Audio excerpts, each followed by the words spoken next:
Bienvenue à tous, je suis Julien Mourier, je suis le responsable commercial de la structure GRIP Human6 et en charge notamment du déploiement de la plateforme GRIP Compétences. Et aujourd'hui, on va animer avec Philippe Révy, qui va se présenter dans quelques instants, Bonjour à un, tous.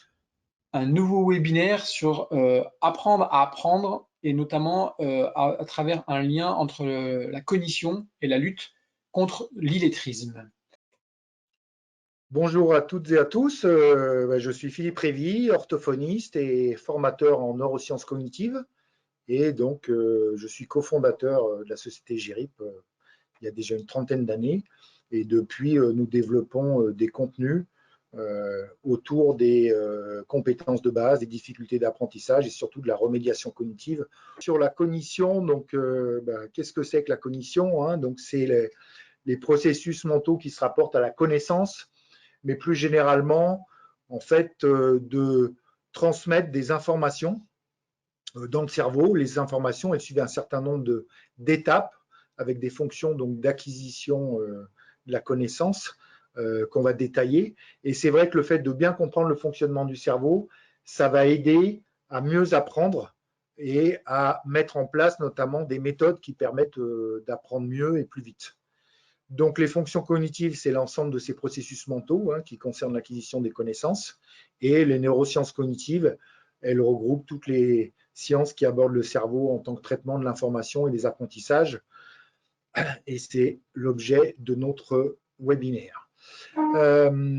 Pourquoi on s'intéresse à la cognition, comme dirait Stanislas Dehaene du Collège de France, donc qui est conseiller aussi auprès de l'Éducation nationale.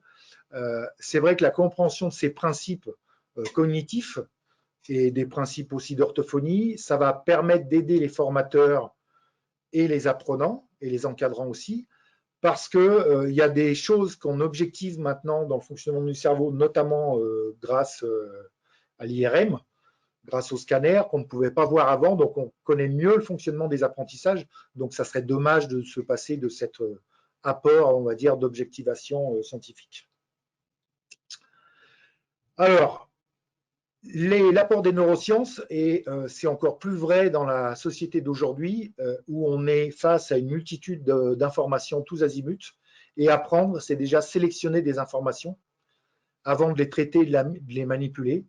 Et ça, on verra aussi que nos apprenants, ils ont souvent des déficits et des difficultés attentionnelles, et on verra comment on peut les travailler, parce que c'est vrai qu'on est abreuvé de stimulation voilà, dans tous les sens, et il faut sélectionner le plus pertinent, et ce n'est pas toujours facile. L'action d'apprendre, bien, en fait, là, on va aujourd'hui parler surtout de cognition, mais ça se situe au carrefour donc, des fonctions cognitives, mais aussi de la psychologie et de la pédagogie. La psychologie, parce que le domaine affectif est important, la notion d'engagement, la notion de confiance en soi, de réassurance avec ses apprenants, et puis de la pédagogie et andragogie donc à l'âge adulte, parce que les situations pédagogiques vont aussi permettre de travailler plus ou moins efficacement. Donc, grâce à l'étude sur les fonctions cognitives, on va pouvoir décrire beaucoup de situations d'apprentissage, décrire des mécanismes et voir quelles sont les spécificités des différents domaines cognitifs et comment l'information est traitée dans le cerveau. Parce que vous allez voir que c'est un système pyramidal, c'est-à-dire que vous avez des fonctions comme par exemple le langage écrit avec la lecture, l'orthographe ou les mathématiques qui dépendent d'autres fonctions sous-jacentes qui, si elles ne sont pas stables, on va dire, vont occasionner aussi des déficits et des difficultés. Donc, c'est intéressant de travailler sur différents plans. Voilà, donc ces fonctions cognitives, voilà, elles sont, là, il y a un petit schéma du cerveau avec certaines zones, mais surtout ce qu'il faut retenir, c'est qu'elles sont, on peut apprendre à tout âge parce que le cerveau est malléable. Et un cerveau, bien, c'est très complexe, c'est un des seuls organes du corps humain qu'on n'arrive pas aujourd'hui à greffer, à dupliquer, parce que il y a 100 milliards de neurones, il y a 10 000 milliards de connexions, mais ce cerveau, il bouge et il se reconstruit en permanence. Donc, c'est intéressant à tout âge, on peut progresser quel que soit l'âge, même si effectivement on progresse plus rapidement quand on est enfant que quand on est adulte dans les fonctions cognitives. En fait, on a 8 fonctions cognitives pour apprendre et qui passent par la perception, l'orientation temporo-visio-spatiale, le langage, l'attention, les fonctions exécutives, la mémoire, le langage écrit, la cognition mathématique. On va les détailler. Mais c'est important de comprendre que toutes ces fonctions, elles sont interdépendantes. C'est-à-dire que l'attention, par exemple, va jouer sur la mémoire. Si vous ne faites pas attention, vous ne mémorisez pas. C'est pareil, la mémoire, elle est liée aussi à la perception, mais perception auditive et perception visuelle. Mais si vous n'avez pas de bonne mémoire, que vous ne faites pas attention et que vous avez des difficultés de perception, ça sera aussi difficile d'avoir un bon langage. Donc vous voyez que tout ça, c'est lié et on va le détailler un petit peu plus. Donc, bon, en résumé, toutes les situations d'apprentissage, elles dépendent aussi de l'environnement. Hein, c'est-à-dire qu'il y a un système qu'on appelle en neuropsychologie de output-input, c'est-à-dire qu'il y a des informations qui arrivent dans le cerveau, qui vont être traitées dans le cerveau et après qui ressortent et des choses sur lesquelles on va agir. Eh bien, on va passer à la diapo peut-être la plus importante de ce webinaire, qui est de comprendre ce système avec quelques exemples voilà, autour des fonctions cognitives et le lien avec l'illettrisme et les compétences de base. Parce que l'illettrisme, je rappelle rapidement, hein, c'est une difficulté à lire, à comprendre, pour être l'écrit, donc pour être autonome dans la vie quotidienne et professionnelle. Des difficultés aussi, donc ça on parle en littératie, et en numératie, des difficultés à maîtriser les nombres et à résoudre des petits problèmes aussi pour être autonome dans la vie quotidienne et professionnelle. Mais ces difficultés, vous voyez que c'est que le sommet de la pyramide, c'est-à-dire que vous pouvez avoir des difficultés effectivement en lecture, des difficultés en mathématiques, mais il faut essayer de comprendre en dessous qu'est-ce qui est sous-jacent à ça et quels sont les circuits cognitifs qui posent problème et comment on va pouvoir aider ces apprenants. Alors, je vais démarrer. Donc, quand des informations arrivent au cerveau, elles arrivent par l'intermédiaire des 5 sens, hein, l'ouïe, le goût, l'odorat, le toucher, la vue. Et cette perception, donc ce travail, il est surtout à noter pour les apprentissages, on va dire, professionnels et scolaires, il passe essentiellement par la perception visuelle et la perception auditive. Donc déjà, quand on va évaluer quelqu'un, on va s'assurer tout bêtement qu'il voit bien et qu'il entend bien. Alors, il y a certains métiers qui font appel aussi à l'odorat ou au goût, hein, notamment par exemple les métiers, les nez dans les parfums ou dans la restauration. Mais typiquement, ce qui sert quand même le plus souvent, c'est la vue et l'audition. Donc, on va mettre en place dans l'évaluation des savoirs de base des épreuves pour bien tester l'audition et puis la vision. Après, on va tester l'attention. Alors, l'attention, il y a plusieurs sous-domaines dans l'attention. Il y a l'attention visuelle et auditive, mais il y a aussi ce qu'on appelle l'attention partagée, c'est-à-dire la capacité à traiter 2 tâches à la fois. Donc ça, c'est quelque chose d'important, parce que souvent, les apprenants, on va s'apercevoir qu'ils n'arrivent pas à traiter 2 informations en même temps. Aussi l'attention sélective, c'est-à-dire la possibilité de se focaliser sur un seul stimulus et en oubliant les autres. Hein, par exemple, je me concentre sur ce que dit un formateur, mais j'occulte un autre apprenant qui parle à côté de moi ou le chien qui passe dans l'allée à côté. Je ne me laisse pas distraire par d'autres stimuli. Et puis dans l'attention, ce qui est important aussi, c'est la flexibilité mentale, c'est-à-dire la possibilité de passer vite d'une tâche à une autre et de s'adapter à des situations nouvelles. Donc ça, on va le tester aussi. Et puis les capacités qu'on appelle dans l'attention les capacités d'inhibition, c'est-à-dire de résister aux automatismes. Voilà. C'est-à-dire souvent on a des habitudes, des routines qui sont importantes parce qu'elles allègent le fonctionnement du cerveau, c'est-à-dire qu'on ne fait pas attention, on fait des tâches mécaniquement et ça évite de trop surcharger de manière cognitive le cerveau. Mais la contrepartie, c'est que parfois il faut savoir résister à certaines habitudes quand il y a des cas un peu particuliers.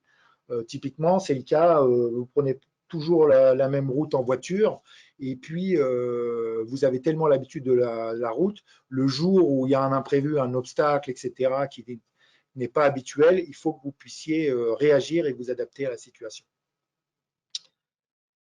Après, l'autre fonction auditive importante, c'est la mémoire.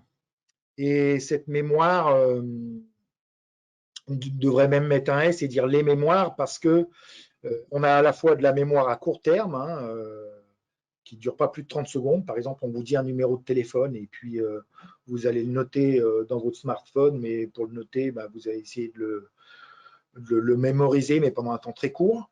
Et puis, il y a de la mémoire à long terme. Et dans ces mémoires à long terme, bah, vous avez différents types de mémoire, c'est-à-dire la mémoire épisodique sur les épisodes de sa vie, la mémoire verbale, donc liée au langage, hein, mémoriser des mots, mémoriser de la syntaxe, la mémoire sémantique, c'est-à-dire la connaissance sur le monde, la connaissance de l'histoire, de la géographie, de la culture, la connaissance de concepts, et puis de la mémoire auditive, de la mémoire visuelle. Donc vous voyez qu'il y a tout un tas de mémoires, sachant que à l'âge adulte et chez les seniors, les mémoires qui se dégradent le plus vite sont des mémoires à court terme, c'est-à-dire vous vous rappelez plus de ce qu'on vous a dit il y a 2 minutes ou ce que vous avez mangé 1 heure avant.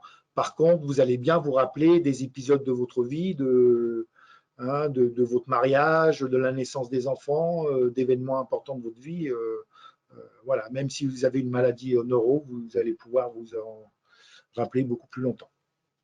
Et cette mémoire, ce qui est important à savoir pour les apprentissages, c'est qu'elle se déroule en 3 temps. Un temps qu'on appelle l'encodage, c'est-à-dire en gros l'indexation, c'est comme si c'était une bibliothèque, je reçois des livres, je vais déjà bien les étiqueter et bien les ranger dans les rayons. Ça, c'est la phase d'encodage. Après, vous avez une phase de stockage où vos rayons sont bien organisés, c'est conservé à l'abri de la lumière, de l'humidité, voilà, une bonne bibliothèque. Mais ça, ce n'est pas le point fondamental de la mémoire. Le point qui va être fondamental, c'est le rappel. Arriver à aller chercher la bonne information au bon moment et savoir dans quel rayon c'est rangé. Et c'est souvent ça qui fait défaut. Et là, il existe des techniques cognitives pour mieux mémoriser. Après, le repérage visio-spatial. Donc, c'est visio-spatial, on met aussi le repérage dans le temps. Donc, repérage dans l'espace et le temps. Donc, c'est important pour se repérer dans les jours de la semaine, dans la journée, mais se repérer aussi gauche-droite, haut, bas, devant, derrière. Par exemple, en lecture, ça va avoir une influence. Si vous confondez la gauche, la droite, le haut, le bas, vous aurez du mal à différencier les P, les B, les D, les Q, etc., les OU, les ON. La cognition mathématique, donc un point important, où on travaille à la fois sur la numération, le raisonnement logique et puis la partie géométrie, qui est liée aussi au visio-spatial. Et puis, ce qui est fondamental chez les personnes en situation d'illettrisme, c'est la maîtrise du langage oral, qui souvent est déficitaire. On s'aperçoit qu'il y a une grande corrélation entre des difficultés de langage oral et des difficultés de lecture. Donc, c'est important en prévention déjà de s'assurer que la personne a un vocabulaire suffisant, une syntaxe suffisante, parce que voilà, ça va être très, très lié à ses capacités de progresser dans la formation. Après, bien sûr, le langage écrit, donc avec la partie lecture, orthographe et puis production d'écrit. Comme je disais, elle est très liée au langage oral. Donc, c'est important de bien la travailler. Et je vois que l'heure tourne, donc je vais faire vite. Je vais finir, puis je vais passer la main à Julien après. Ce langage écrit, sur la lecture, c'est important. En fait, en gros, on a 3 modes de lecture. On a une lecture qu'on appelle par assemblage, c'est-à-dire c'est les correspondances entre les graphèmes et les phonèmes. Et ça, souvent, c'est très déficitaire chez la personne en situation d'illettrisme. Et ce travail-là de correspondance grapho-phonémique est important à faire, y compris avec des non-mots, c'est-à-dire à lire des mots qui n'existent pas, des petites syllabes simplement, des choses comme ça, voir déjà si la personne est capable de lire bras, pli, bulle, pont, comme ça, des syllabes toutes simples, sans notion d'orthographe, parce que souvent, cette correspondance est déficitaire. Donc ça, c'est la technique de lecture par assemblage. Il existe une autre technique de lecture qu'on appelle par adressage. où là, on lit le mot un peu plus globalement et on va voir dans son lexique interne si on a déjà rencontré son mot, si on le connaît. C'est un normolecteur adulte qui lit très bien, il va se servir essentiellement de cette technique de l'adressage. Mais avant d'arriver à avoir mémorisé les mots dans son lexique interne, la première phase, c'est que l'assemblage soit stable. Donc, on ne peut pas économiser la partie correspondance graphophonémique dans la formation. C'est vraiment le point central pour progresser en lecture. Et enfin, il y a une voix mixte. Quand on lit un mot, notamment des mots un peu compliqués, des noms de médicaments, voilà, des choses comme ça, on va utiliser à la fois la voix d'assemblage et la voix d'adressage. Mais ça, c'est quelque chose d'important. Et enfin, la dernière fonction cognitive, c'est les fonctions exécutives, c'est-à-dire la planification de tâches dans un certain ordre pour arriver à un but. Et tout ça, c'est finalement le socle, le fondement des compétences scolaires et après des compétences professionnelles, et on le verra tout à l'heure dans des exemples concrets. Donc, c'est ce que je vous ai décrit ici. On va passer rapidement sur les descriptions de mémoire, fonctions exécutives, viso, etc. Je vous les ai fait de mémoire sans le diaporama. Et je vais passer donc la main à Julien qui va voir concrètement dans la plateforme GRIP Compétences comment on teste ces notions, comment on les évalue. Et puis, on verra des exemples concrets de situations professionnelles avec un cuisinier, avec un carreleur, où on s'aperçoit que le geste professionnel, il est lié aux compétences scolaires, mais les compétences scolaires, elles sont liées aussi aux compétences cognitives. Donc, on préconise régulièrement au départ l'évaluation des savoirs de base. Pourquoi cette évaluation? Parce qu'elle va nous permettre de brosser le profil de l'apprenant sur un peu de cognitif, sur la façon d'apprendre à apprendre et sur la maîtrise des savoirs de base traditionnels en français et mathématiques. Lorsque je sélectionne cette activité, je peux avoir le descriptif de l'évaluation. On le voit, ce que je vous ai expliqué oralement est rappelé sur la droite. Et le formateur a la possibilité éventuellement de lancer quelques items. Un item égale un écran, un exercice. Et il peut tout à fait voir à quoi correspond cet exercice de suite logique. Et il peut le tester. Et il peut tester les différentes activités. On voit bien qu'au départ, c'est des activités de logique. Et ensuite, on va tester des activités plutôt liées au langage. Si je veux, par exemple, tester des exercices sur des mots contraires, je peux lancer cet exercice, voir à quoi il correspond. Petite particularité aussi de notre plateforme, comme on s'adresse souvent à des publics mauvais lecteurs, non lecteurs, on a la possibilité d'oraliser les consignes en cliquant sur le haut-parleur ici. Et également, sur certaines étiquettes de propositions de réponse, tout est oralisé pour accompagner les apprenants les plus en difficulté au niveau de la compréhension de consignes. Et ensuite, dans cette évaluation, vous avez des épreuves plutôt orientées sur les savoirs de base en mathématiques. Et là, à nouveau, l'apprenant peut sélectionner une activité et la lancer pour découvrir quelle est la nature de cette activité. Donc, quand le formateur a sélectionné une évaluation, si celle-ci l'intéresse, il va pouvoir la prescrire à un apprenant ou à un groupe. Soit il fait de l'individualisation, ou soit il envoie à l'ensemble d'un groupe constitué par plusieurs apprenants. Donc là, par exemple, c'est ce que je fais avec ce groupe-là. Je vais prescrire l'évaluation. Et de la sorte, chacun des apprenants va recevoir dans son espace une notification qu'il pourrait aussi recevoir par email qui lui indiquera que le formateur lui a assigné une évaluation et en l'occurrence cette évaluation-là des savoirs de base. Ce qui va nous, je ne vais pas vous montrer l'évaluation, ce n'est pas l'objectif ici de ce webinaire. Là, ce qu'on va essayer d'analyser, c'est les résultats et comment on peut les interpréter. Donc le formateur, on va partir du postulat que mon apprenant auquel j'ai prescrit là il y a quelques instants l'évaluation l'a réalisé. On va essayer d'aller observer son travail et ses résultats. Donc on sélectionne ici cet apprenant. Moi je sais que c'est un apprenant un peu virtuel qui réalise l'évaluation qu'il a déjà réalisée. Je vais aller observer la synthèse de son travail. Donc ici j'accède à un tableau de bord qui me permet de visualiser l'ensemble de son activité dans les différents domaines de la plateforme. Et on va se concentrer, nous, sur l'évaluation. Ici, on va charger les différentes évaluations qu'il a réalisées et on va plutôt s'attarder sur l'évaluation des savoirs de base que je vous ai brièvement présenté tout à l'heure. Donc ici, il l'a terminé. Il a donné 80% de bonnes réponses. Quand je sélectionne cette évaluation, j'ai accès au détail des résultats.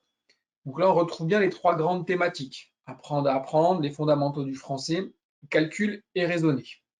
Ces résultats sont présents sous forme d'histogramme avec un pourcentage, un code couleur aussi qui va indiquer le positionnement de l'apprenant, qui va de rouge à vert. Et quand on clique dans une barre d'histogramme, on va avoir le détail sous-menu par sous-menu. En fait, là, sur les fondamentaux du français, on a texté 5 sous-domaines que vous pouvez découvrir à l'écran, écouter, comprendre, s'exprimer à l'oral, lire, écrire et décrire. Et quand on sélectionne un sous-domaine, on va avoir le détail des exercices proposés dans ce sous-domaine de lire sur le sous-domaine français. Ici, on a la possibilité de voir les bonnes et mauvaises réponses de l'apprenant avec un code couleur et également le score qui apparaît en pourcentage, le temps de réaction et également l'IR. L'IR étant l'indice de rapidité gradué de 1 à 9. Plus l'apprenant répond vite, plus l'indicateur se rapproche de 9. Ce qui peut vous donner des indications également sur le niveau de compréhension de l'apprenant, s'il est rapide à comprendre les consignes et de bien répondre. On peut également superviser l'exercice dans lequel il a donné une bonne ou une mauvaise réponse. Vous le sélectionnez à l'écran et vous pouvez revoir l'exercice. Ici, c'était une question par rapport à l'analyse d'un document du quotidien. On peut retrouver la réponse proposée par l'apprenant. Donc ce système-là de visualiser les exercices fonctionne dans tous les sous-domaines. En calcul et raisonné, c'est le même principe. On déploie le domaine, des sous-domaines et on a le grain fin des différents items proposés dans cette thématique-là de résolution de problèmes. Avec toujours le score, le temps et le temps de réaction, l'indice de rapidité. Ce qui va être très intéressant dans ces évaluations, c'est qu'on a la possibilité de générer des parcours de renforcement. Comment on va pouvoir accompagner le formateur sur la génération de parcours? C'est une plus-value de la plateforme, c'est-à-dire qu'on va pouvoir vraiment faire du sur-mesure en cliquant sur cet onglet ici, générer les parcours de renforcement. Ici, la plateforme dispose d'un algorithme qui va analyser en fait les traces, les réponses proposées par l'apprenant au cours de son évaluation et on va proposer 2 parcours. Par défaut, le point fort et le point faible. Pourquoi on propose 2 parcours? C'est que souvent ces apprenants, ils ont été stigmatisés dans leur cursus scolaire, mis en échec et ça nous semblait important d'être dans une pédagogie positive et de les mettre en confiance à partir d'un parcours point fort, lequel sera inspiré et basé sur des bonnes réponses fournies dans l'évaluation par l'apprenant. Et donc le formateur, il a juste besoin de cliquer sur générer et en quelques instants, la plateforme va se mettre à préparer ces 2 parcours qui seront assignés automatiquement dans l'espace apprenant. Le formateur a toujours la possibilité éventuellement d'aller superviser je dirais, les propositions de parcours et éventuellement de les modifier. Autre information complémentaire sur cette évaluation des compétences de base, c'est que le formateur peut avoir la possibilité de télécharger ici l'évaluation, les résultats de l'évaluation. Donc ça fait un export en Excel qu'il pourra donc exploiter. Et il a la possibilité aussi d'avoir une corrélation par rapport à un référentiel, au référentiel émis par la NLCI, qui positionne les apprenants sur le degré de 1 à 4. Cette évaluation permet d'avoir une corrélation avec ce référentiel-là. Ça, c'est une de nos évaluations, celle qui est le plus, celle que nous, on va préconiser au départ pour bien positionner l'apprenant sur les fondamentaux traditionnels. Par la suite, dans nos évaluations, on peut avoir une évaluation complémentaire à celle-ci, qui est le fruit de notre expertise en sciences cognitives. C'est ce que Philippe vous a expliqué tout à l'heure avec la pyramide des apprentissages. C'est des choses qu'on va pouvoir tester ici à partir d'une évaluation qui s'appelle le profil cognitif. Ici, on va plutôt brosser le profil cognitif de l'apprenant, c'est-à-dire qu'on va tester toutes ses compétences en attention, mémoire, perception, fonction exécutive. Et cette évaluation-là, nous, on la préconise davantage pour une individualisation sur des apprenants qui ont été en échec sur la première évaluation, celle que je vous ai brièvement décrite tout à l'heure des savoirs de base. Si l'apprenant il en ressort avec un degré 1 ou 2 par rapport au référentiel et à une LCI, ça va avoir du sens de compléter l'évaluation avec une évaluation cognitive. Donc là, le formateur, il peut, même fonctionnement de tout à l'heure, il sélectionne l'évaluation, il peut aller voir le descriptif de l'évaluation, découvrir certaines épreuves. Donc des épreuves, par exemple, là, je sélectionne l'épreuve ombre. Donc là, j'ai une image cible, je dois retrouver l'image témoin. Et ça, avec des apprenants, par exemple, dyslexiques, ça va être difficile parce que c'est des choses qui font appel au repérage visuel qui ne sont pas toujours évidentes. On va travailler beaucoup sur également des stimuli sonores, sur de la perception visuelle ou sonore. Voilà, il y a tout un tas d'activités qui sont proposées dans le profil cognitif, par exemple des jugements d'exactitude. Je peux vous montrer également une épreuve. On a un mot qui est proposé, est-ce que ce mot existe ou ce mot n'existe pas? Et donc là, l'objectif, c'est de prescrire à un apprenant ou à un groupe. Et si on fait une prescription individuelle, là, on a la liste des apprenants. Typiquement, cet apprenant-là, lui, dans l'évaluation initiale, il a eu un score de degré 2. Bah, ça peut avoir du sens de faire une prescription spécifiquement à cet apprenant-là.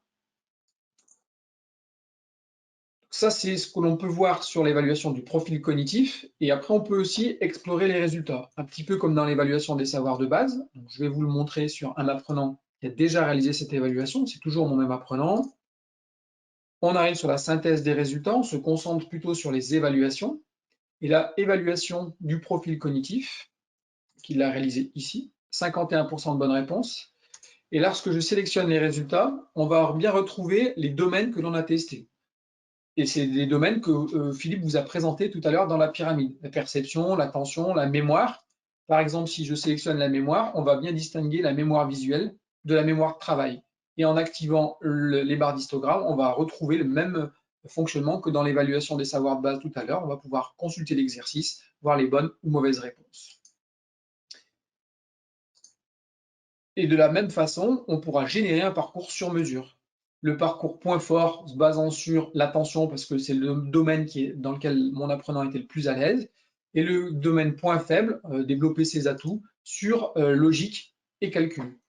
Ça, c'est intéressant de pouvoir proposer ensuite des parcours cognitifs vraiment adaptés et sur mesure. Ça peut vous donner aussi des pistes d'orientation. Ça apprend peut-être un peu avec une certaine retenue, mais un apprenant qui souhaite être agent de sécurité, bah, s'il a une très bonne attention et une très bonne mémoire, bah, ce sera des éléments positifs et facilitants pour ce type de métier.